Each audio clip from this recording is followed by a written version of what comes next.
Всем привет, дорогие друзья! Сегодня буду готовить мой вариант французского торта мильфей.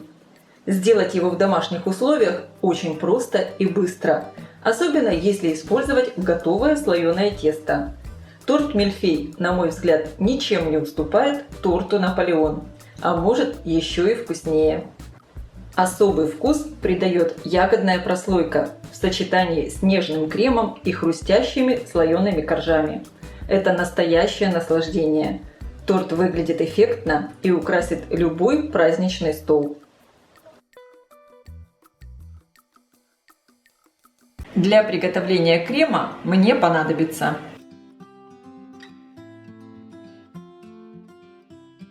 молоко вливаю в сотейник, и его надо довести почти до кипения. В миску всыпаю сахар, крахмал, перемешиваю.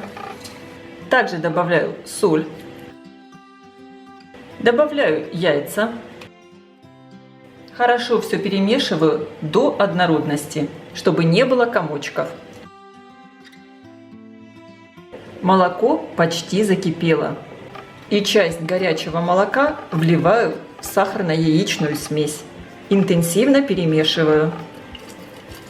Оставшееся молоко возвращаю на плиту и вливаю сюда полученную смесь, все время помешивая. И теперь варим заварной крем до того момента, как он загустеет и закипит, все время помешивая, чтобы крем не подгорел. Крем уже загустел, пошли пузыри, посмотрите. Крем снимаю с плиты. Продолжаю размешивать в кастрюле, так как она горячая. И здесь еще идет процесс приготовления.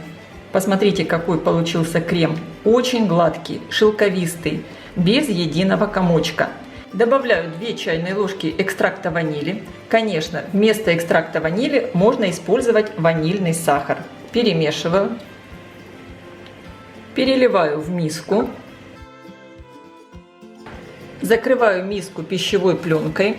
Причем пленку опускаю прямо в контакт с кремом, чтобы не образовывалась корочка. Оставляю его до полного остывания. Для приготовления ягодного слоя мне понадобится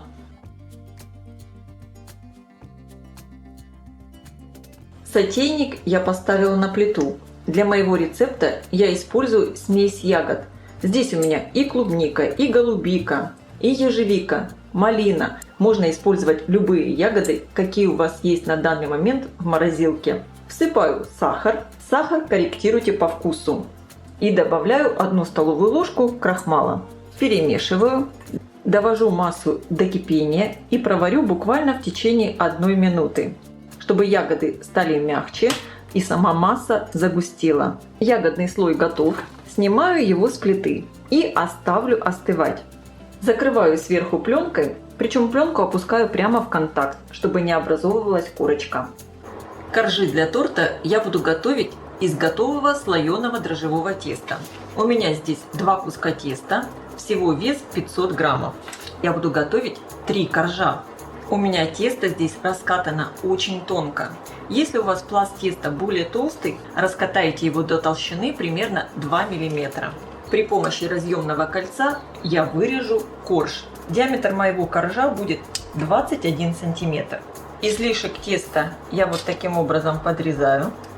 Переношу на другую пергаментную бумагу. Вот из таких больших обрезков я сделаю еще один 3-й корж.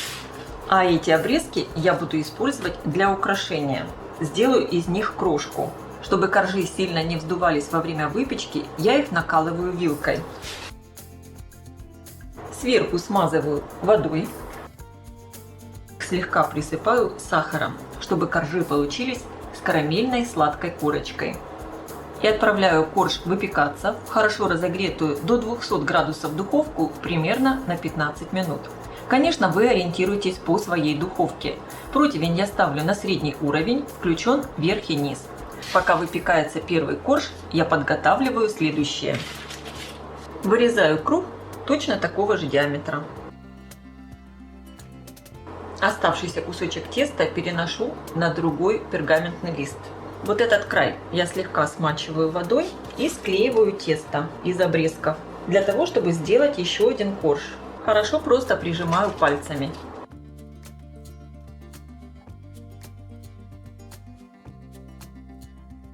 И вырезаю еще один корж.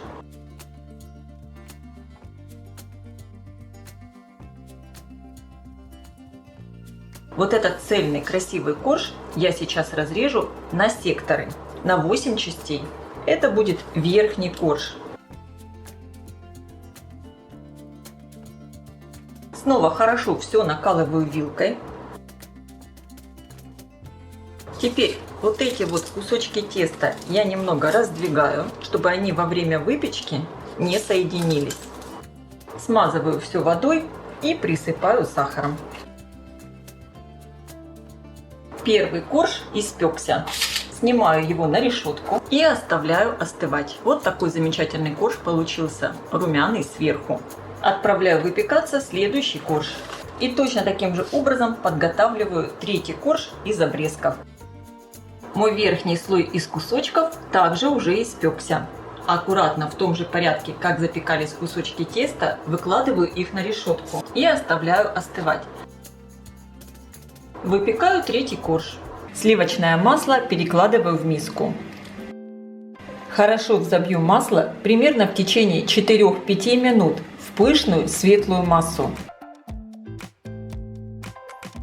Также миксером немного перемешаю заварной крем, чтобы его легче было соединять с маслом. Понемногу соединяем заварной крем с маслом. Первую часть заварного крема добавляем совсем небольшую, чтобы сравнять температуру масла и крема. Крем стоял у меня в холодильнике, поэтому он чуть более холодный, чем масло.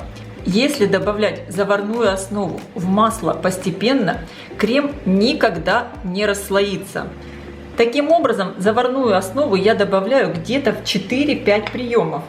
И благодаря этому крем получится пышный, красивый и хорошо застынет в холодильнике. Сейчас добавляю всю оставшуюся заварную основу. Какой просто великолепный, красивый, вкусный крем получился. У меня от коржей получилось довольно много обрезков.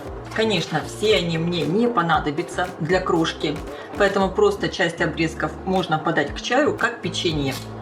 А часть обрезков я просто руками измельчаю в крошку. У меня все готово для того, чтобы собрать торт. Сейчас только вот эти два коржа я немного придавлю. Прижимаю прямо руками. И второй корж также. Это корж, собранный из кусочков. Ягодный слой уже полностью остыл. И также я отобрала немного крема, чтобы потом промазать бока у торта. Собираю торт, выкладываю первый корж на тарелку. Сверху устанавливаю кольцо. Вовнутрь кольца я выкладываю плотную канцелярскую папку. Я ее разрезала на длинные полоски. Так потом торт будет легче извлечь из формы. Зажимаю кольцо. Сверху выкладываю половину крема. Разравниваю. Сверху выкладываю ягодный слой. Также примерно половину. Не обязательно ягоды разравнивать. Можно оставить их вот такими каплями. Тогда торт в разрезе будет смотреться еще более интересно. Выкладываю сверху корж из кусочков. Сверху выкладываю оставшийся крем и разравниваю его.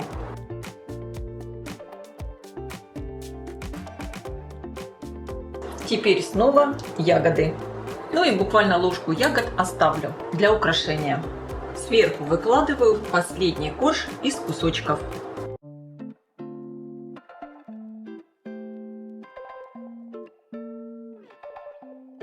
Вот такая красота получилась. Сейчас мой торт я закрываю сверху пищевой пленкой и отправляю в холодильник для пропитки и стабилизации крема. Для этого может понадобиться примерно 8 часов. Обычно я такой торт оставляю в холодильнике на ночь. Торт аккуратно извлекаю из формы. Снимаю пленку. Бока торта промажу отложенным кремом.